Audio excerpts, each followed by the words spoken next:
언제부터인가 한번 그래도 이 찬양대에 대해서 이 감사를 좀 표현하고 싶었는데, 아시는 대로 제가 내성적이고 좀 쑥스러워해서 그 기회를 놓쳤습니다.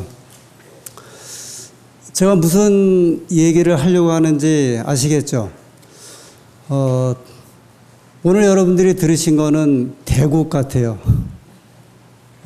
교회에서 연말쯤에나 한번 좀 들을 수 있을까 말까 한 그런 음악인데, 대단히 감사합니다. 우리 찬양대원들이 꽤 오랫동안 수고하고 준비한 곡인데, 좋은 음악 들려주셔서 감사합니다.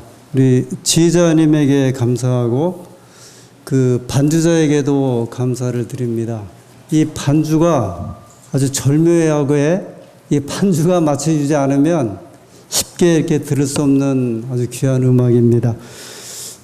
더불어서 아마 오늘부터 우리 찬양대에 새로운 그 단원으로 어제 소개된 신혼부부가 있습니다. 우리 김선효 씨하고 우리 박진아 씨, 잠깐 좀 일어나 주시겠어요? 지난 5월에 결혼하고 우리 6월에 교회 나오기 시작한, 환영합니다. 감사합니다. 예, 제가 우리 지휘자의 마음을 대신해서 소개를 했습니다. 이 무더운 여름에 그냥 가벼운 정도 이렇게 곡을 준비하고 이렇게 넘어가도 될 것 같은데, 어떻게 이 복더위에, 복중에 이런 그 좋은 음악을 준비하고 계획하셨는지, 제 개인에게도 좀 부끄러움이 좀 있습니다. 이렇게 찬양대는 꽤 여러 달 이 한 곡을 위해서 준비했는데, 저는 그렇게 정성을 기울여서 이렇게 말씀을 준비하고 있는지, 이게 립 서비스가 아니라 진짜예요. 제가 느끼는 감회입니다.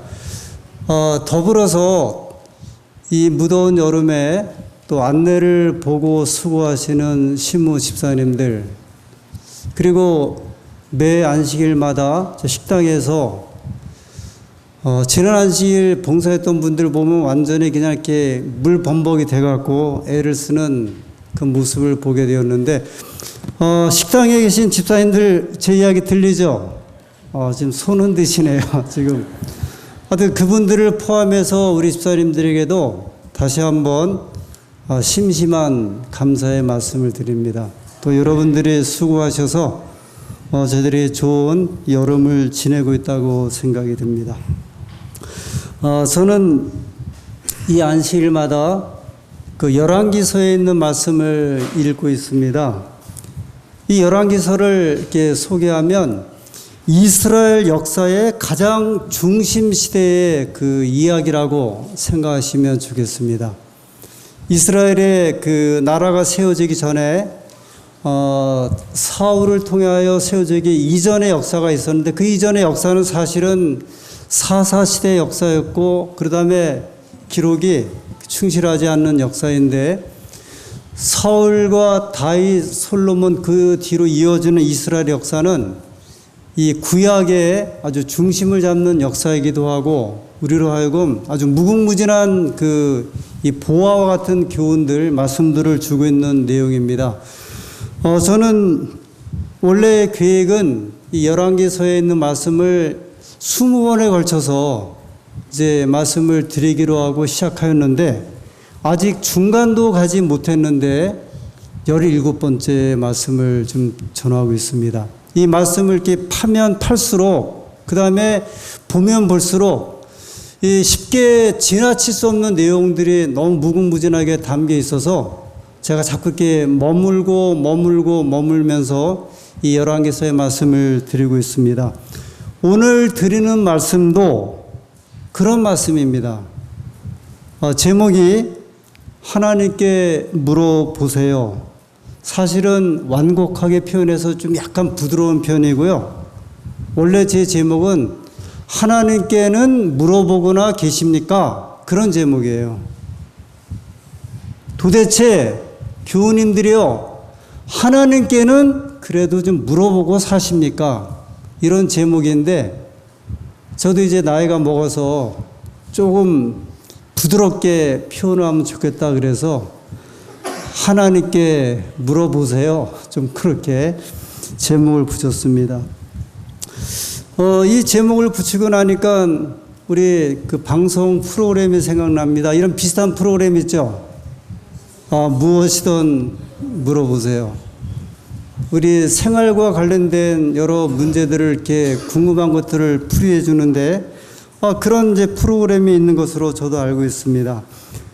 오늘 하나님께서 우리에게 주시는 기별이 있는데 하나님께 물어보는 시간 되기를 소원하면서 이제 말씀을 읽겠습니다.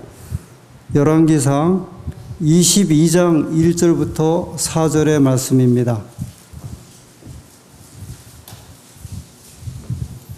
이 선풍기 소리가 마이크로 들어가서요. 열왕기상 22장 1절부터 4절입니다. 오늘은 열왕기상에 있는 마지막 말씀입니다.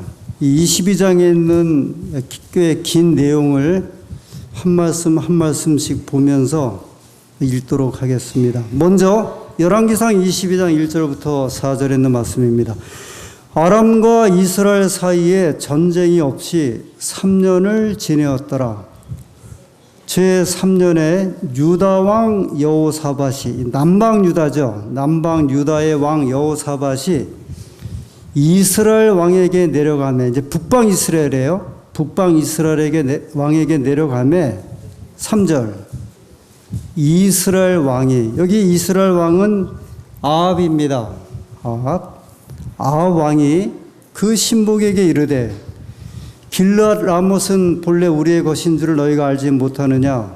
우리가 어찌 아람 왕의 손에서 취하지 아니하고 잠잠히 있으리요 하고 4절 여호사밧에게 이르되 당신은 나와 함께 길르앗 라못으로 가서 싸우시겠느뇨? 여호사밧이 이스라엘 왕에게 이르되 나는 당신과 일반이요 내 백성은 당신의 백성과 일반이요 내 말들도 당신의 말들과 일반이니이다. 제가 열왕기서에 있는 말씀을 이제 이렇게 읽고 같이 은혜를 나누고 있지만 사실 여기에 나오는 여러 왕들의 이야기는 참 기억하기 어려워요. 저도. 남방 유다에 약 20명의 왕이 등장을 하고요. 북방 이스라엘에 약 20명이 등장, 40명이 등장을 하거든요.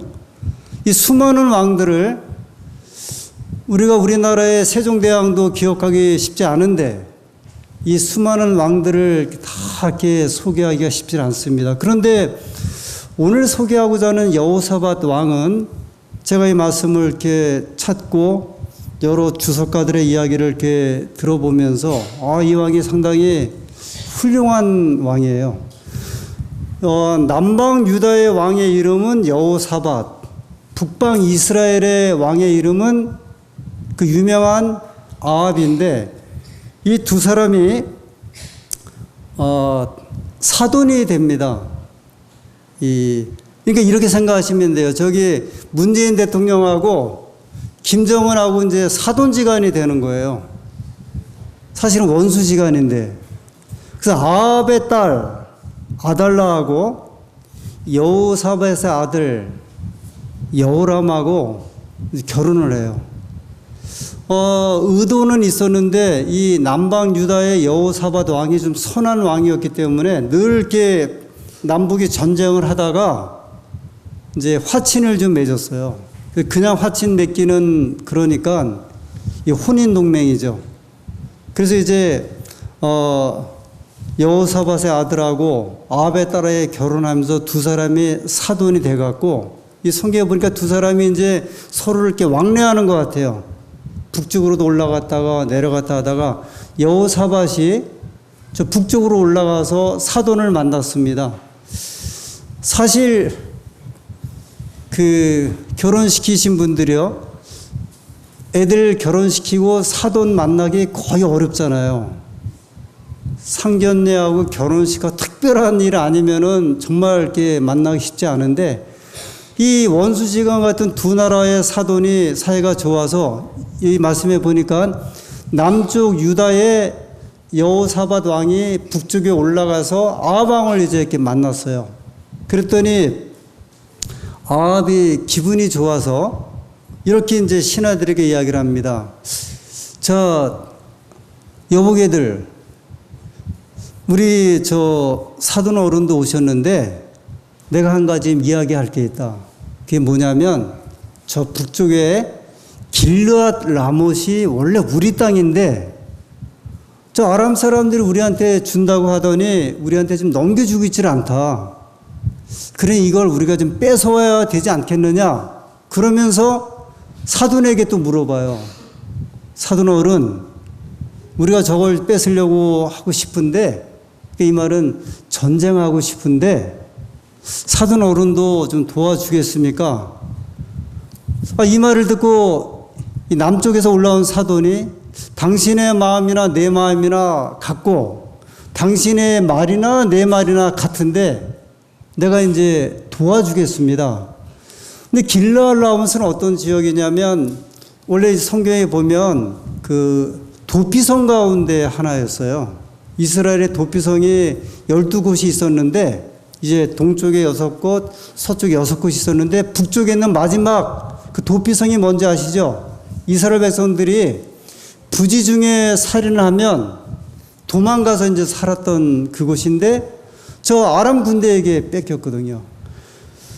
근데 여호사밧이 사돈을 만나서 기분이 좋아갖고 당신 마음이 내 마음이고 뭐 당신 돈이 내 돈이고 내 돈이 네 돈이 이렇게 이야기하다가 이렇게 대답은 했는데 이게 뭐가 아닌데 그래서 이제 여호사밧이 뒤늦게 이렇게 이야기를 합니다. 22장 5절 여호사밧이 또 이스라엘 왕에게 이르되 청컨대 먼저 여호와의 말씀이 어떠하신지 물어보소서. 제가 오늘 이제 이 메인 성경절이에요. 기분이 좋아서 대답은 했는데 가만히 이야기를 들어보니까 이게 절차가 있는데 왜냐하면 이스라엘 백성들의 절차는 왕들의 절차는 늘 어떤 일이 있으면 누구한테 먼저 물어보냐면 하나님께 물어보거든요. 그러니까 하나님께 물어보는 절차를 두었는데 그 절차가 선지자들이었죠. 이거 먼저 하나님께 물어봐야 되지 않습니까? 사돈 어른, 내가 당신 마음에 동의하는데 원래 우리 땅이니까 그 동의는 하는데 이 전쟁을 하려면 그래도 우리가 하나님께 여쭤봐야 되지 않겠습니까? 그래서 이제 아합이 기분이 좋아갖고 그럼 좋습니다. 우리나라에 선지자 400명이 있습니다. 그럼 내가 400명을 불러다가 이 전쟁을 해야 할지 말아야 할지 물어보겠습니다. 400명의 이제 선자들을 불러놓고 내가 저 길르앗 라못 땅을 뺏으러 전쟁을 하는 게 좋겠는가 안 좋겠는가 이렇게 물어봐요. 그랬더니 400명의 선자가 한결같은 음성으로 전쟁에 나가면 승리할 겁니다. 그렇게 이제 대답을 합니다. 이 선자들이요, 아합이 데리고 온 선지자인데 이 성경을 이렇게 주석하는 분들이 이 사람들이 어용 선지자래요. 예스맨들이에요. 거짓 선지자들.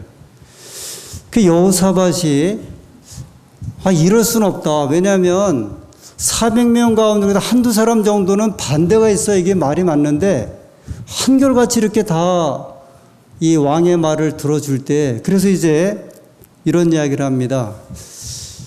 아합 왕, 저 400명의 의견을 좋은데 이 사람들 말고 저 이스라엘 땅에 선지자가 또 있지 않습니까? 그렇게 이제 물어봐요. 이 사람들 말고. 그랬더니 아합 왕이 이렇게 이야기를 합니다. 이 양반이 이걸 어떻게 알았지? 속으로 이제 그러면서요. 우리 여기 선지자가 하나가 있긴 있는데 미가야라고 하는 선지자인데 잠깐요. 미가야. 근데 이 사람은요. 나한테 한 번도 좋은 말을 한 적이 없는 선지자예요. 늘 나한테 좋은 말을 하지 않고 나쁜 말만 와서 이제 말을 해주는 선지자입니다. 내가 무엇인가 좀 물어보면, 그래서 명색이 내가 왕인데 와서 이렇게 좀 긁어주는 말, 좀 그런 말을 했으면 좋겠는데 늘 이 사람은 복을 말하지 않고 화를 말합니다. 근데 여러분 생각해 보세요. 아합 왕이 어떤 왕이에요? 한 번도 하나님 앞에 또는 백성들에게 의롭게 살자는 왕이었는데, 이 미가야라는 선지자가 이 아합이 무슨 말을 할 때마다 아마 반대를 했던 것 같아요. 그 다음에 마음이 별로 이렇게 불편한 소리를 좀 전해준 것 같습니다.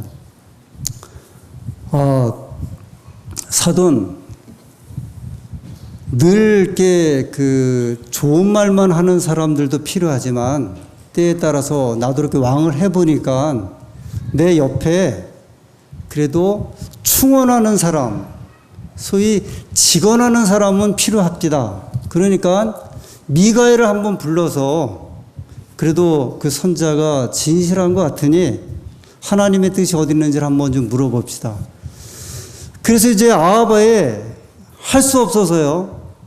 그래서 사돈의 요청이니까 미가야를 불렀어요. 근데 이제 미가야를 부르러 간 그 신하가 미가야에게 이렇게 이야기를 합니다. 지금 왕께서 당신을 불렀는데 저 길랏 라못에 전쟁하러 가는 이야기다. 그런데 400명의 선자가 다 한결같이 한 마음으로 전쟁에 나가면 우리가 승리할 거라고 말했으니 당신도 가서 똑같이 대답을 해달라. 그렇게 이야기를 해요. 이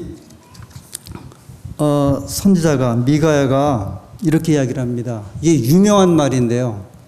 엘리야가 즐겨 썼던 말인데, 여호와의 사심을 가리켜 맹세하노니 내가 내 말을 할 것이 아니라 여호와께서 말씀하시는 대로 내가 가서 말할 것이다. 이렇게 말하고 이제 갑니다.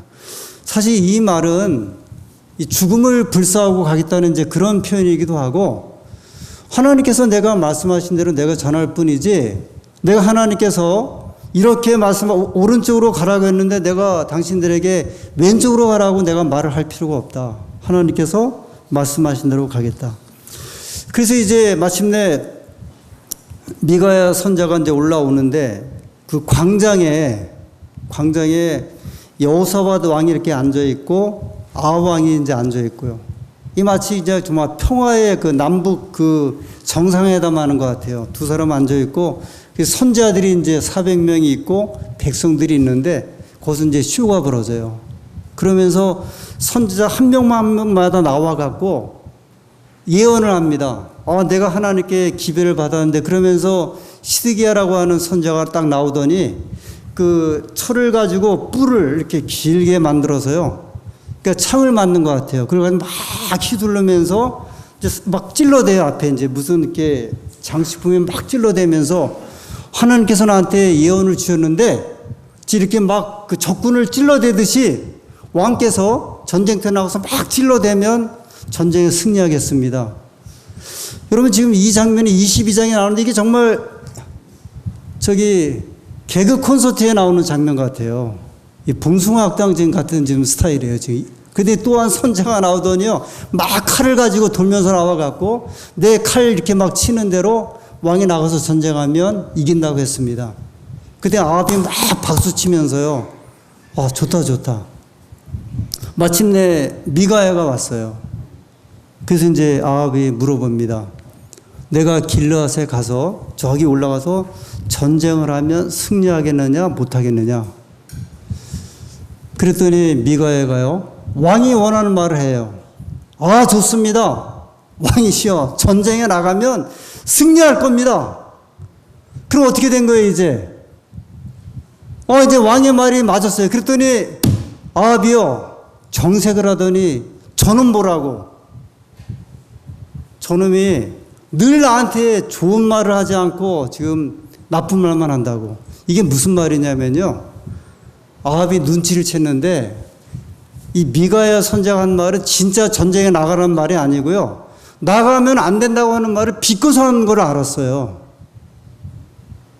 그러니까 아합도 뭔가 영성은 있었던 것 같아. 약간 그래도 분별력은 있었던 것 같아요. 미가야가 이야기를 합니다. 왕이시여 내가 보니까 이 백성들이 목자 없는 양같이 흩어지겠나이다 그렇게 이야기를 해요. 양이 목자가 없다는 이야기는 목자가 죽었다는 이야기거든요. 이 말은 무슨 말이냐면 당신이 죽겠습니다 그 말이에요. 당신이 전쟁에 나면 죽겠습니다. 아합이 이제 열이 받쳐서 했더니 시드기야라는 또 선제가 나오더니요. 이 미가의 뺨을 또 때려요. 네가 지금 여기서 뭔 지금 예언을 하고 있냐.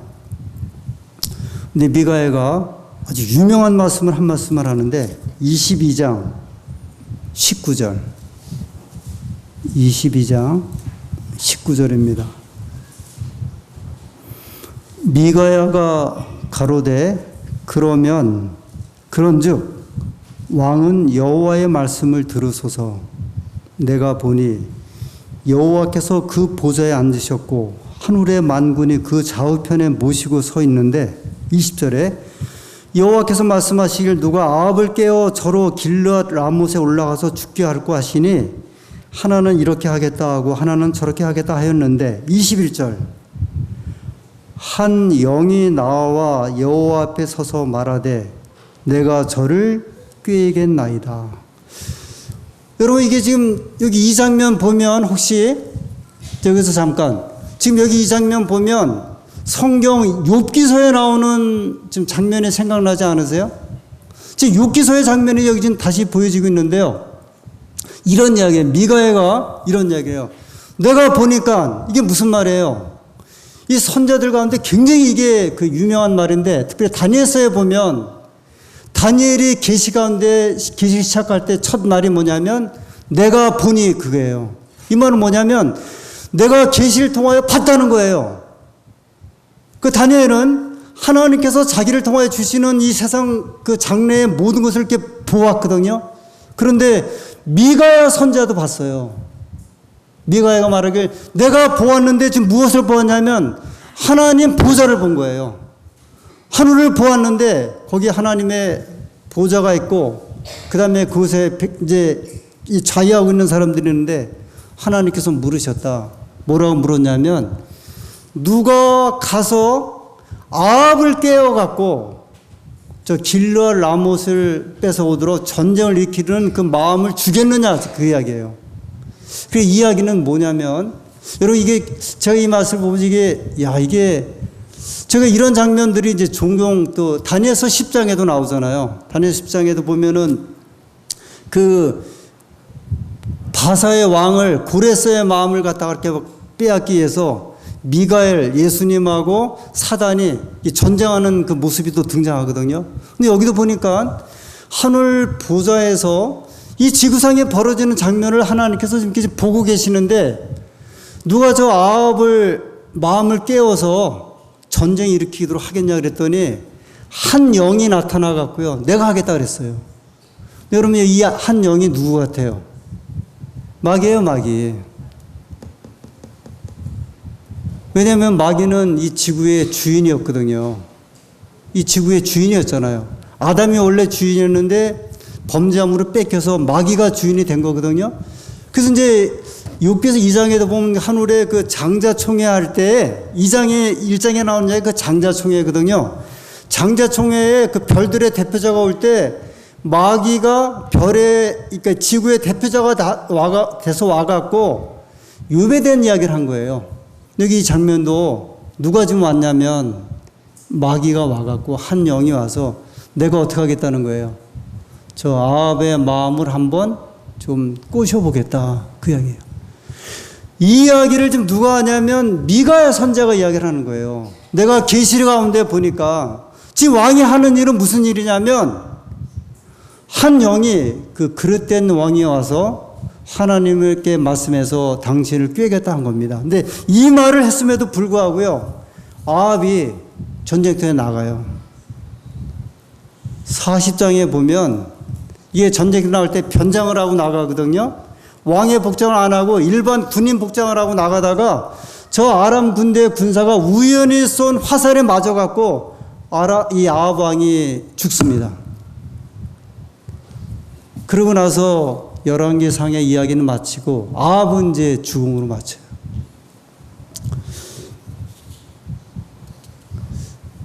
이야기는 제가 이 이야기를 읽을 때, 야, 이 지구상에 벌어지는 역사가 제가 이제 가끔 이야기하지만 저 미국과 러시아, 중국이 소위 이제 아주 큰 강대국이 나름대로 막 작전 쌀 거 아니에요.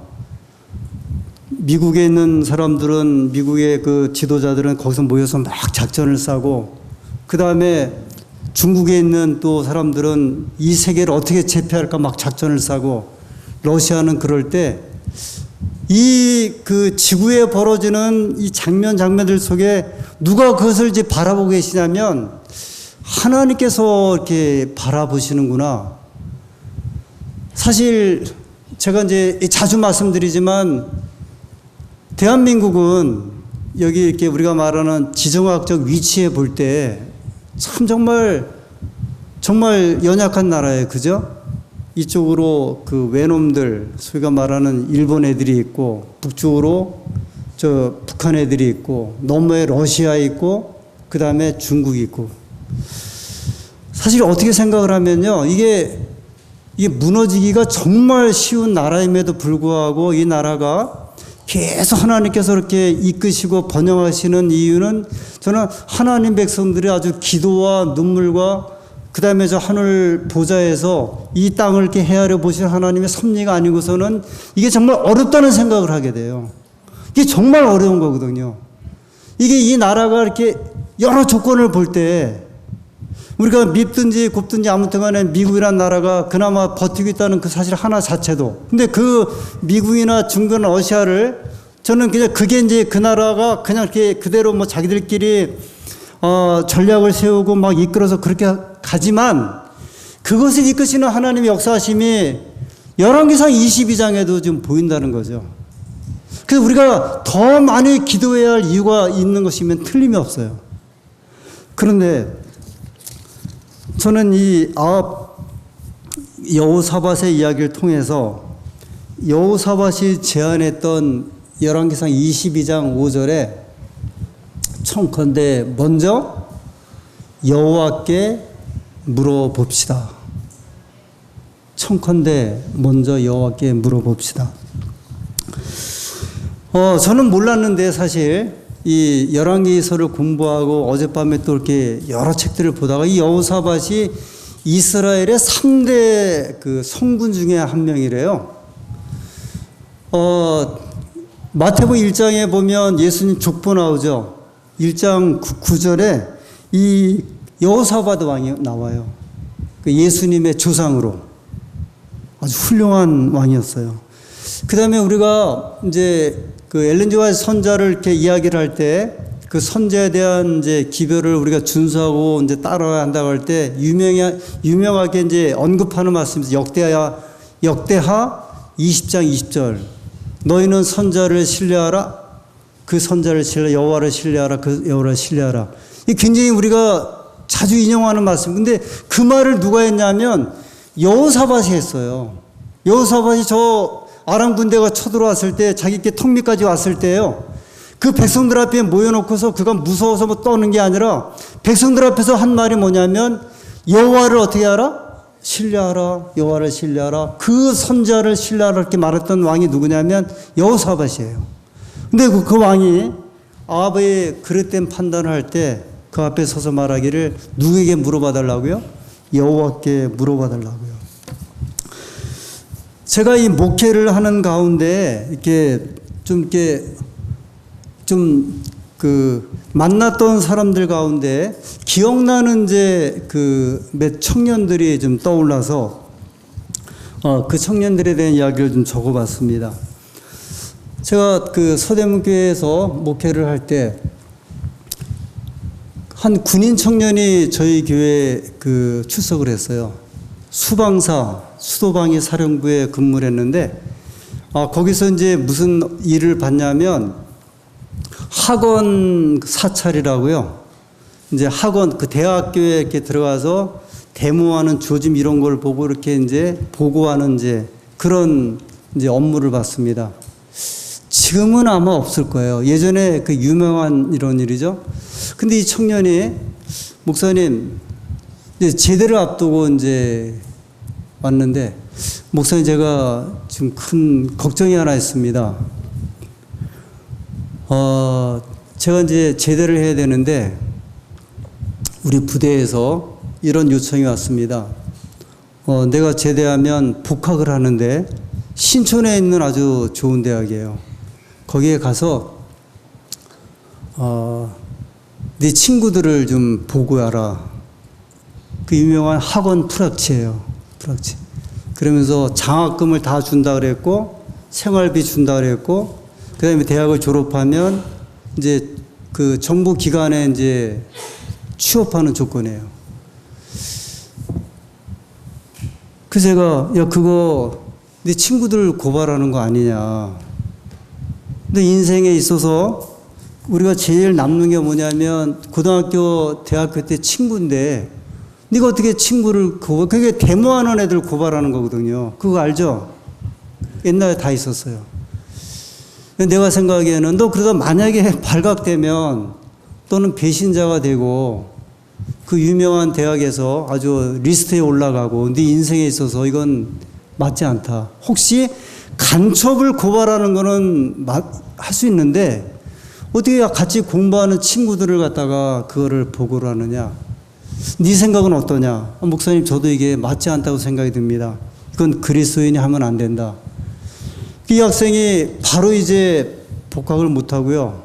자꾸 이게 압력이 들어올까봐 제대하고서 호주로 유학 갔다가 한 2년 갔다가 와서 복학을 해갖고 제대를 했어요. 이 청년이 제가 인상난 이제 아주 인상 깊은 청년이에요. 자기 할 일을 어떻게 할 것인가. 마침 또 그 교회에 한 여집사님이 계셨는데 여집사님이 젊은 여집사죠. 제가 그때 나이가 31살인가 그랬고요. 이분도 이제 우리 집사람하고 나이 같았으니까 29인가 그랬을 거예요. 목사님, 제가 고민이 하나 있어요. 뭔데요? 우리 여동생이 의대에 입학을 했는데 얘가 자꾸 의대를 그만둔다 그래요. 그 목사님, 걔가 이제 방학 때 올라온다고 하니까 목사님 좀 상담을 해 주세요. 그래서 이제 그 여학생을 방학 때 만났는데 왜 그 부산 의대에 들어갔거든요. 왜 의대를 그만두려고 해요? 목사님, 사실은 이 의대에 들어간 거는 부모님 뜻이지 제 뜻은 아니에요. 저는 여기 하나도 관심이 없는데 공부를 해봐도 재미가 없고 이거 어떻게 하면 좋을지 이거 좀 제가 전과하고 싶어요. 그래서 뭘 공부하고 싶은데요? 그랬더니 가정교사하고 싶대요. 수학교사도 아니고요. 영어교사도 아니고. 근데 가정 뭔지 아세요? 뜨개질 어떻게 하고 일 가르치는 거. 근데 왜 그래요? 그랬더니 저는 그게 좋아요. 제가 그랬어요. 그러면 후회하지 말고 혹시 결정하더라도 절대로 나중에 후회하면 안 됩니다. 그런데 1년 뒤에 그거 학과를 바꿨어요. 부산의대에 학생에서 가정과. 그게 부산의대 아주 큰 아주 그냥 그 이슈였대요. 지금은 이분이요. 우리 삼육학교 가정선생님 하고 있어요. 근데 아주 좋아해요. 30살 된 담임 목사한테 20살 된 청년이 와갖고 자기 인생을 이제 물어본 거예요. 그 군인 청년은 23살이었고요. 제가 어느 교회에 있을 때는 한 장로님이 이제 목사님, 우리 딸 좀 설득해 주세요. 그래요. 왜 그랬더니 혼사가 들어왔는데 이 아이가 영 말을 듣질 않아요. 그래서 이제 이 여청년을 이제 교회 나오는 청년이니까 만나서 이렇게 물어보니까 이런 내용이에요. 약사였거든요. 위생병원의 약사였는데 그 약재실에 근무하는 한 후배가 이 언니를 너무 좋아했어요. 언니를. 그래갖고 우리 오빠 좀 중매해 주려고.